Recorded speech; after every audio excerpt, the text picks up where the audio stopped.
Hello, this is Reverend Don Lewis coming to you from the beautiful metaverse and more specifically from beautiful Danville, Illinois.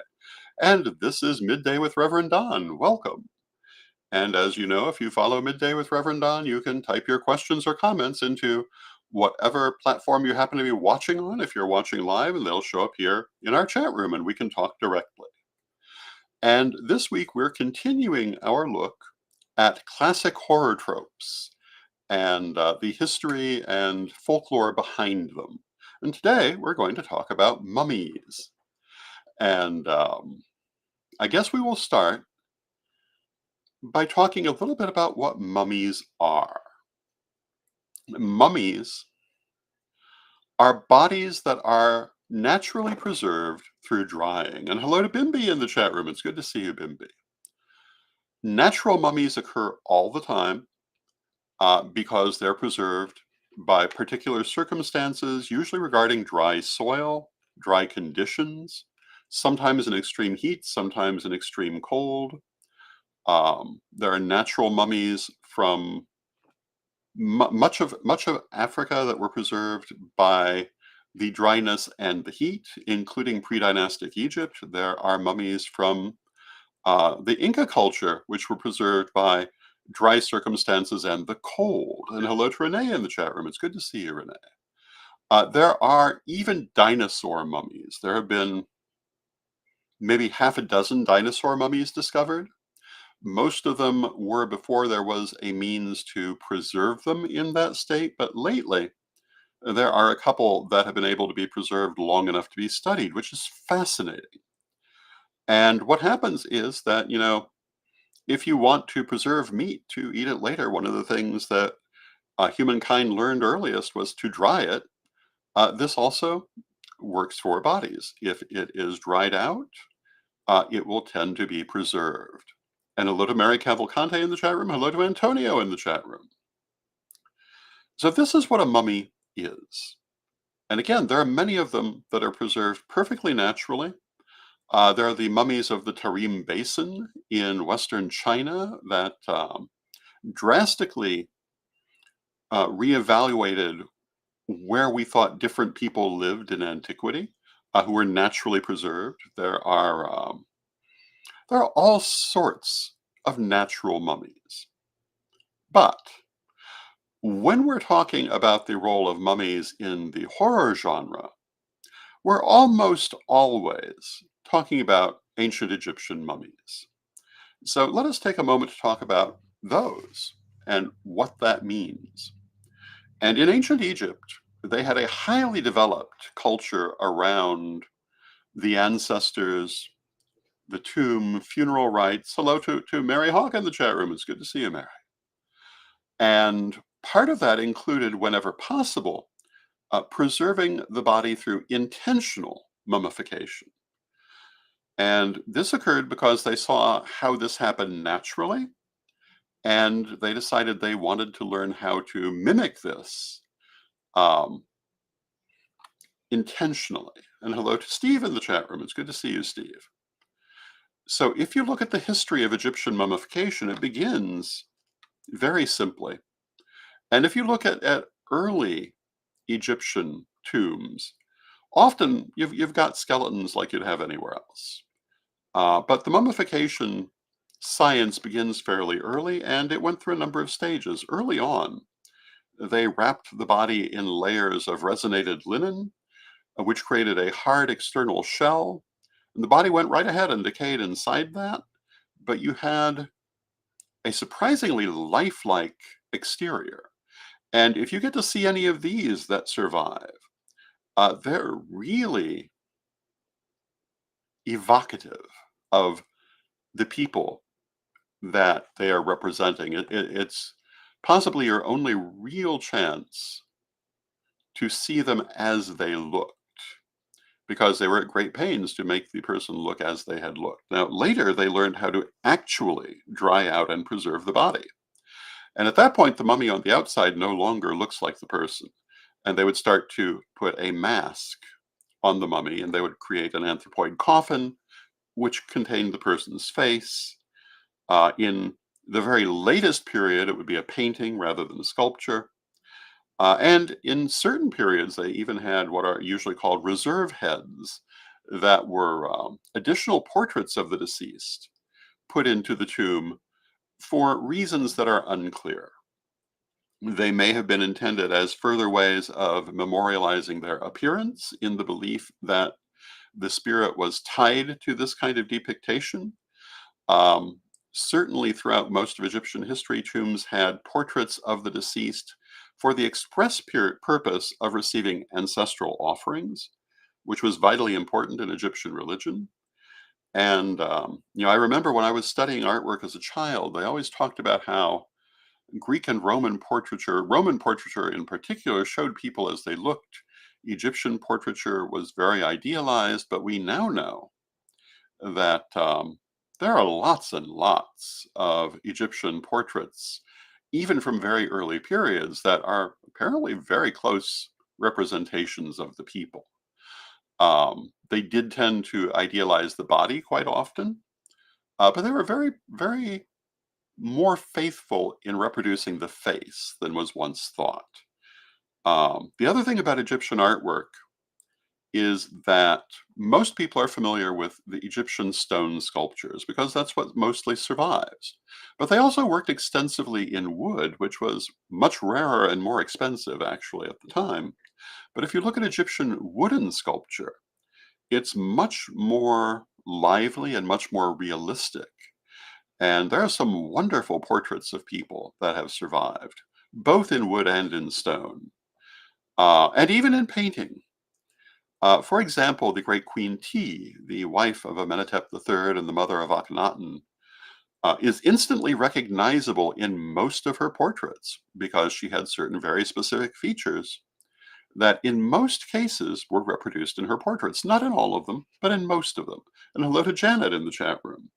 So the Egyptians had this desire to preserve what they looked like, mainly because of their veneration for the ancestors and their increasing reverence for history. And this is a lot of where that idea of mummification came from, and they developed it to a master art. Some Egyptian mummies are extraordinarily well preserved, and this this art spread far beyond Egypt. One of the other interesting places that you find mummies are the Canary Islands, all the way out past Spain. And although they're not exactly like the Egyptian mummies, there are some surprising similarities that suggest that at some point that there may have been some teaching going on.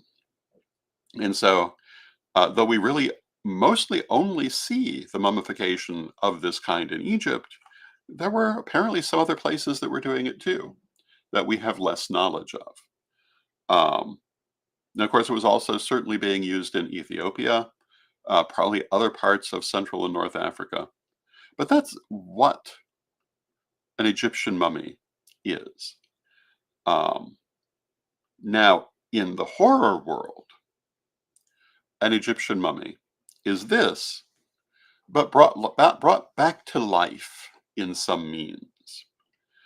And Egyptian religion was very big on the idea that life did not end at death, and that the soul would go forward. And there's not universal agreement on exactly what they meant by that. You'll hear a lot of people tell you that they believe the body must be preserved for that to happen, but that's obviously not quite the case. Um, that certain things had to be done, and yet we see plenty of cases where they were not done, and yet they still seem to have believed, yes, they will go forward. So I think some people take certain things overly literally, but this was the idea that um, after death, the soul would go on. And early archaeologists took this in a very literal sort of way, which then found itself in the horror fiction world. So when we talk about mummies in horror literature and fiction, it's almost always Egyptian mummies that have been brought back to life. Although, if we have time, we'll talk about the major exception to this, which is the notorious Aztec mummy. But we'll return to that if we have time.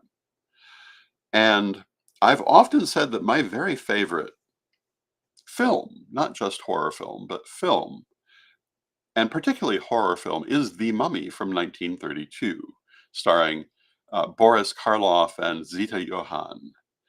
And this is the very first, I believe, the very first mummy film, certainly the first significant mummy film. And it has the distinction of being one of the best metaphysical films ever made.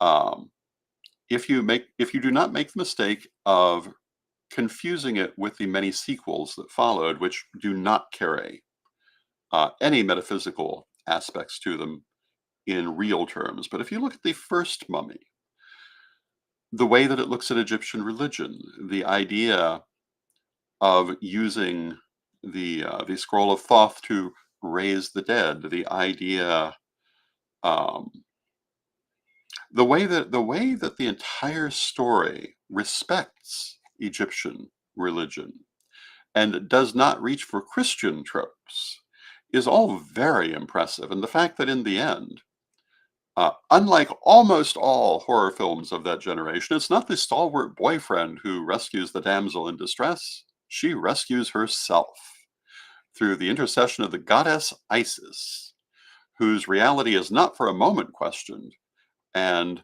um, restores order to the world as Isis was in the want of doing. And I've always found that to be an incredible sequence of events for a movie from 1932.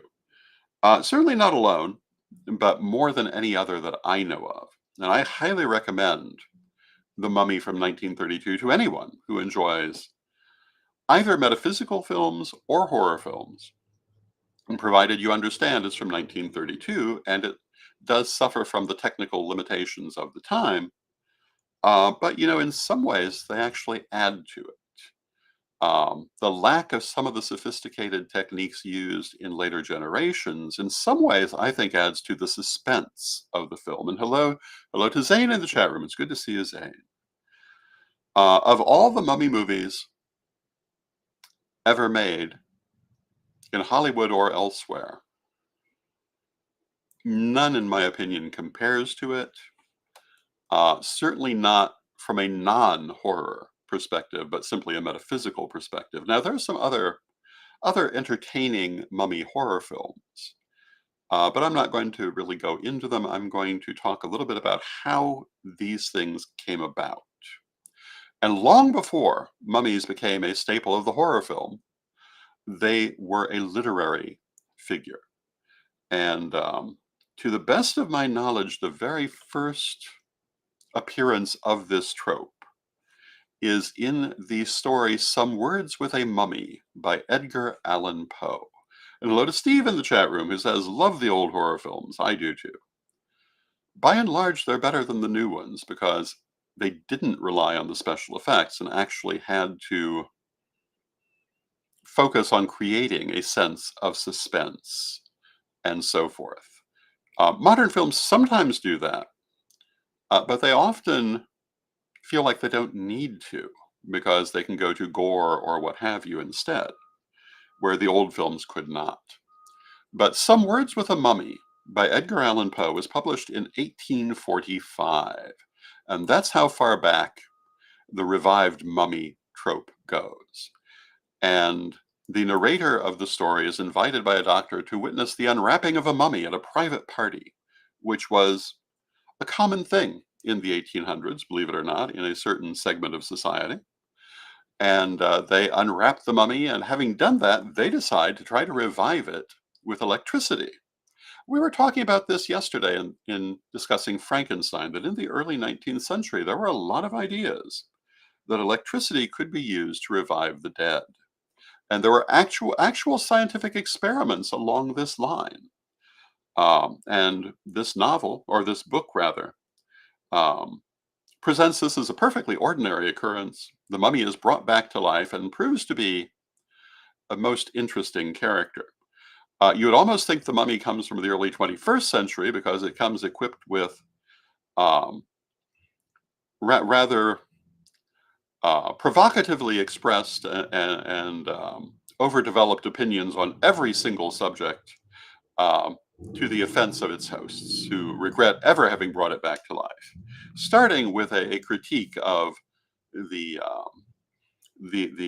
problems of Victorian clothing and why ancient clothing was better, and moving through every other thing that the mummy can find wrong in the modern world. It's worth the reading. It's an interesting story, and in many ways, much more of a critique of the early 19th century than anything else. But it's a classic piece of Poe. Um, I don't think anyone will be surprised to find Bram Stoker intimately involved in the development of the modern mummy mythos with his novel, The Jewel of the Seven Stars. And if you follow this kind of horror film, and Mary says, "Did the mummy speak English?" I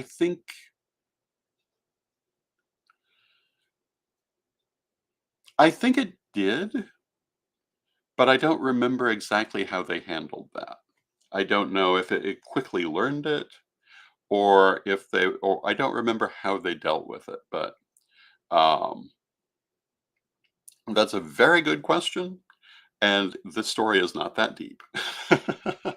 But yes, the mummy effectively spoke English, at least to the reader. Um, the Jewel of the Seven Stars. If you follow this kind of film, you've seen, in all likelihood, at least one film either directly or partly based on the Jewel of the Seven Stars. Even The Mummy from 1932 is partly based on the Jewel of the Seven Stars, but drastically different. The Jewel of the Seven Stars is the story of an ancient Egyptian female ruler who was highly skilled in magic and arranged um, to be revived through the use of the jewel in the title and in a magical ceremony, and they end up reviving her, and she basically goes on a chaotic killing spree or something to this effect.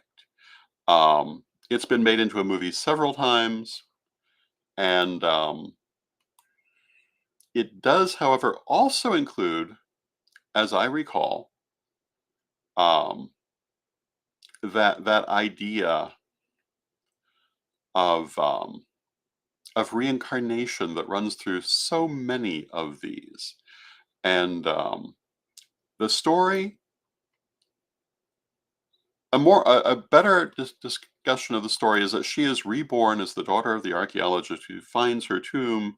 The ritual is to revive her spirit, not her body, into this new incarnation. And if you think about it, that's basically the plot of The Mummy from 1932 and the vast majority of all of them. And hello to Jade in the chat room. So when we look at the mummy genre, it almost always also heavily deals with reincarnation. Um, Even the Tom Cruise mummy, not Tom Cruise, the Brendan Gleeson mummy. Well, I believe there was a Tom Cruise also, but if we look at the 1990s mummy, reincarnations right there in the middle of that too. So these two things apparently go together in most work. Well, every working I can think of this genre, in film, if not always in literature. Um, should be noted there's also an interesting mummy story from Arthur Conan Doyle, um, which is basically mummy revives and runs amok, but at the local college. But these are some of the things you find in the mummy movies. One of the things that's interesting, however, in my opinion, I talked about this a little bit with The Mummy from 1932, is how often ancient Egyptian religion plays a major role in the story, which of course you'd expect it would. Um, and in some of them, it is kind of set opposite of Judeo Christianity and in a bad way. In others, it's shown as being legitimate and superior. And it's very interesting to see the different ways this is handled. Um, like I say, in all of the mummy movies from the 30s and 40s, the efficacy of the ancient Egyptian gods is fully upheld because in all of them, the Egyptian deities are what bring about the resurrection. One of the things that I always found very interesting in the sequels to that 1932 mummy is that they had the idea of an ancient priesthood of Karnak still existing and being responsible for repeatedly bringing back this mummy. I always thought that it was kind of an interesting thing to put in. Not something that is there, to the best of my knowledge, but an interesting thing to put in. Now, I mentioned there's one major exception to the dominance of ancient Egyptian mummies in in cinema, and that is the famous or infamous Aztec mummy. And I believe that the last mummy movie of the modern franchise also had Mongolian mummies or something to that effect. I did not watch that one. I can't really speak to it, but the Aztec mummy is a classic. And there are sequels like um, I think it's the Aztec Mummy meets the Wrestlers. This is a B movie extraordinaire. If you like B horror movies, the Aztec Mummy is a movie for you. It takes the idea of the ancient Egyptian mummy story and transplants it to Mexico and is a product of Mexican cinema. And instead of the backstory flashed back to ancient Egypt, it's flashed back to the Mexica Empire. And I always found, well, with all of these, I always found that part the best part of the offering. And is it well done? Well, it's certainly it's not badly done when all is set, all is put into it. The movie itself is definitely a B movie, and the sequels even more so. But that's not always just a detraction from from this kind of movie. I find personally that I really quite enjoy B horror films. So we have the Aztec Mummy, and it was followed by a variety of sequels, including The Curse of the Aztec Mummy, um, which is also the one that I was referring to because it involves a wrestler superhero known as El Angel, um, and the Aztec Mummy versus the Robot. And if that doesn't say B movie all over it, I don't know what does. But if you like that kind of thing, they're interesting. Um, and most English language mummy films, certainly mostly, don't rise above the B movie level. The Mummy from 32 certainly did. The revival in the 90s did rise above this. And but the big difference between the Mummy of 1932 and the Mummy of what was the year for the Brendan Gleeson Mummy? Brendan Fraser Mummy. I beg your pardon. 1999. And what can I say? I watched more Game of Thrones.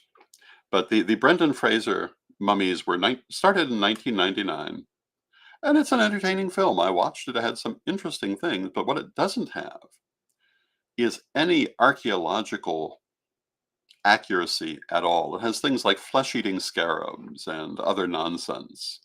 Although the idea of flesh-eating scarabs was something the ancient Greeks believed in, it has no relationship to reality, and certainly had nothing to do with ancient Egyptian beliefs about scarabs. Um, Whereas the 1932 movie was very much respectful of archaeology and ancient Egyptian thought. The only place in which it differs from that is it made the princess, it gave her the name Ankhsenamun as the daughter of Amenhotep IV. Probably because they thought people would recognize that name, because, of course, that was in reality the wife of the famous King Tut, Tutankhamun. Um, and she was a very real person, very different from this fictional character. Um, but in most other ways, if you are a devotee of ancient Egypt, this film should not offend you particularly. Might even make you feel pretty good. When the obligatory elderly monster hunting doctor has to come up with an amulet to protect the stalwart young hero, he doesn't give him a silver cross. He gives him a silver amulet of the goddess Isis. And I always thought that was, as a pagan, I thought that was very inspiring. And it's a very interesting movie. It also makes some very interesting points about reincarnation. One of the sad things that happened in this movie is that Zita Johann decided not to renew her contract with the studio after making the movie, and therefore they cut out a number of her scenes involving reincarnation. Originally, there was a series of flashbacks in the flashback scene where, in addition to her life in ancient Egypt, she also sees her subsequent incarnations, or maybe it's somewhere else in the film. They removed it; it does not survive. Only a few photographs of it survive. But it talked in much greater detail about the film's take on reincarnation, and the whole message in the end of the 1932 Mummy is that temporal immortality is not desirable by comparison to reincarnation. That even after he had reawakened her spirit in her reborn body, the princess still did not want temporal immortality with him. She wanted to go on reincarnating. She had grown, she had changed, and she felt this was the way to go. She wanted him to join her in dying and be reborn, rather than her joining him in going on forever. And that, too, in my opinion, is very deep. And like I say, because they cut those scenes, the message is not quite as strong as it would have been, but it's still pretty strong. And as a pagan, it's one of only a few films that I can recommend as, in my opinion, a pretty accurate metaphysical film within the context of being a fantasy, um, with some really good points in it. It's not the only one, but it's the one that I most recommend. And a few years ago, I did Reverend Don's Library of Horror. We may do some more of them. The thing is, they take a certain amount of time to put together. Um, but we may do some more in the future. But of course, this was not one of them, because it is not in the public domain, because they're not going to let go of that film for anything. Because even all these years later, it is a classic. It is very, very popular. I'm sure eventually it will end up in the public domain. But all the films we did were in the public domain. Another film that we did was called The Ghoul, also starring Boris Karloff, and also revolving around ancient Egyptian religion, and also overall pretty respectful to ancient Egyptian religion, um, which I, again, find very interesting. But as you know, if you're familiar with the history of metaphysics in the 21st century, Egyptian pagan revivalism was very big in the first part of the 20th century. And I'm sure they knew that there were plenty of people who would be watching these films who were not strangers to what was being discussed. And apparently the people who wrote them were not either. And so these are some of the interesting things about um, these early films that you don't find running throughout the entire mummy horror trope, but you find it in many places. So with that, I see we've come to the end of our half hour. Tomorrow, I will have Chris Copeland joining me. We'll be talking about the latest from Corellian Publishing. On Thursday, I had planned an interview with Mark and Dawn Bories, who are known, well, they're well-known psychics, but they have had to cancel at this moment, and I'll be presently announcing what I will be doing on Thursday. But I hope that you'll join me tomorrow, and let us close with our prayer, as we always do. Divine Mother Goddess, Divine Father God, beloved ancestors, we thank you for all that you do for us in our lives, and we rejoice in your presence in our lives, and we ask you to help us as we go through life, to find the good things, and to make every situation better than we found it. Help us to lift up others whenever possible, knowing that they still will be who they truly are, but let us be our best selves. Help us to move forward